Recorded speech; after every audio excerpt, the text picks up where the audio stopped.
President Barack Obama's historic visit to Cuba today entered its second day today, rather. He's the first sitting U.S. president to visit Cuba in 88 years, since Calvin Coolidge in 1928. Obama is in Havana with his wife and two daughters. The visit ends an estrangement that began in 1959 and is an attempt to normalize relations between the two countries.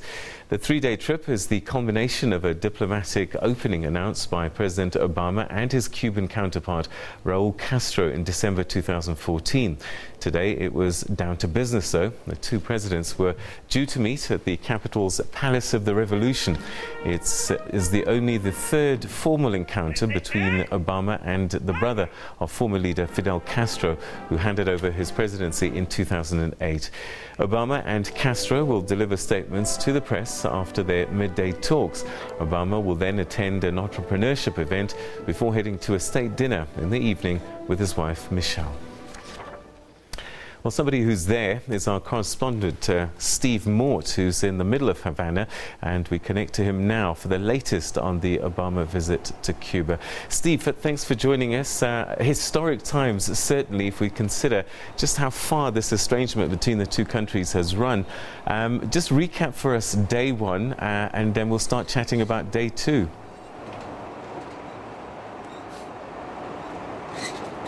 Yeah, absolutely. Very historic, as you mentioned there. The day began here with President Obama visiting the National Memorial for the national hero, Jose Marti, of course, who fought against Spanish and U.S. imperialism here on the island of Cuba. He's currently in a meeting with the Cuban President Raul Castro, where the real business of this trip is expected to take place. They did make brief statements before they headed in there that were described as warm and friendly. Raul Castro welcomed President Obama to the United States. President Obama said he had a nice walk around the old city of Havana and a nice dinner last night. He said he hoped these talks would advance the long-frozen relationship between the United States and Cuba. They are expected, as you mentioned there, to give a statement, a brief press conference after their talks wrap up. We're expecting that to happen in about 2.5 hours or so. President Obama making a little bit of news before he entered his meetings with Raul Castro in an interview with the U.S. TV network ABC. He said he does not believe that he can get the U.S. Congress to act on the embargo before he leaves office, which of course will be in January of next year. Lifting the embargo, of course, has been a key demand of the Cuban government over the last few months, since it was announced that the US and Cuba would be unfreezing relations. But President Obama did say that the lifting of the embargo is inevitable. This inevitability is something that the White House has been driving home recently.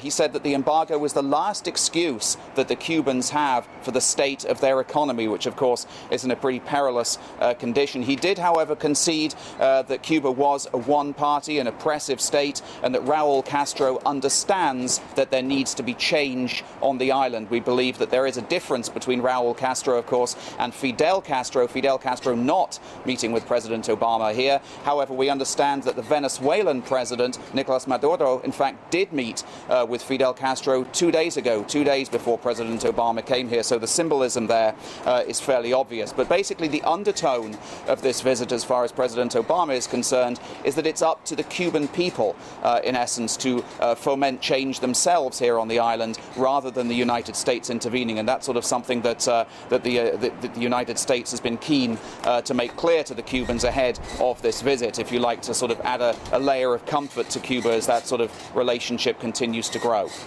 So how has he been received by the people in Cuba? I mean, you know, for years and years and years, America was enemy number one, in theory, if you lived on the islands.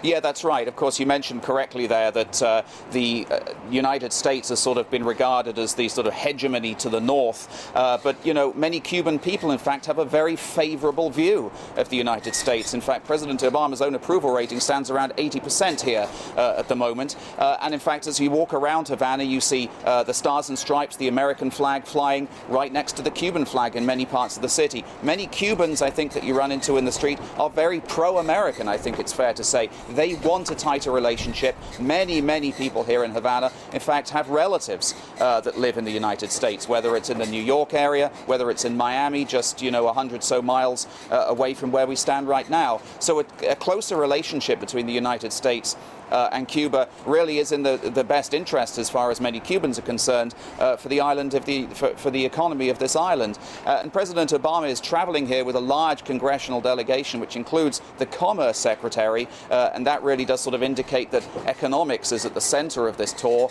being able to sort of increase trade, loosen up financial restrictions between the two islands. And as we go around Havana, that's really one of the things that we hear the most from people, that they really want to have a financial relationship with the United States, that it's something that would benefit the economy and benefit the individual people here. All right, okay, we're running out of time, but very briefly, are they watching the presidential primaries in the US? Because I would imagine with this embargo kind of in the air, they're hoping perhaps that the Democrats might win and not the Republicans. Is that being talked about?